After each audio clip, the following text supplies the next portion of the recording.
C'est avec déception, c'est avec honte, c'est avec tristesse, c'est avec une colère noire de suivre à travers les réseaux sociaux l'arrestation du gouverneur de la province du Congo central, représentant personnel du président de la République, Félix Antoine Tshisekedi Tshilombo, être acheminé, que ce soit à la direction générale de la police, que ce soit au parquet, près de la cour de cassation, à pied, comme un vulgaire chien dans la rue.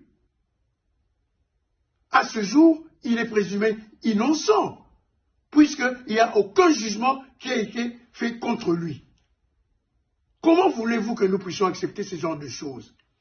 On ne peut pas humilier le peuple congolais. On ne peut pas humilier le peuple Congo jusqu'à ce point.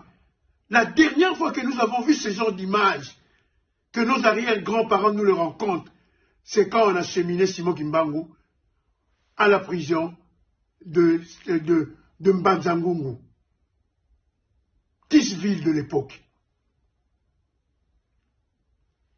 Quel que soit l'erreur, nous avons vu dans ce pays les gens dilipender plus de 500 à 800 millions de dollars. Ils n'ont jamais été traités de la sorte. Comment voulez-vous que nous puissions l'accepter? Je lance un appel au président de la République. Vraiment, notre pays manque de véhicules pour acheminer quelqu'un que la justice doit attendre. L'amener à pied comme un vulgaire bandit. Tous ces fonctionnaires de la police qui ont fait ces sales désordres doivent être nécessairement entendus et irradiés de la police. Et nous savons quand même d'où viennent toutes ces histoires.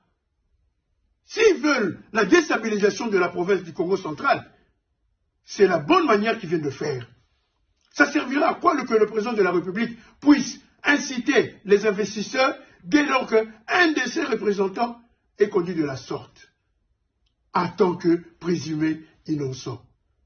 Je lance un appel au Né-Congo de se soulever, au peuple congolais de se soulever contre cette humiliation d'un des nôtres dans notre pays.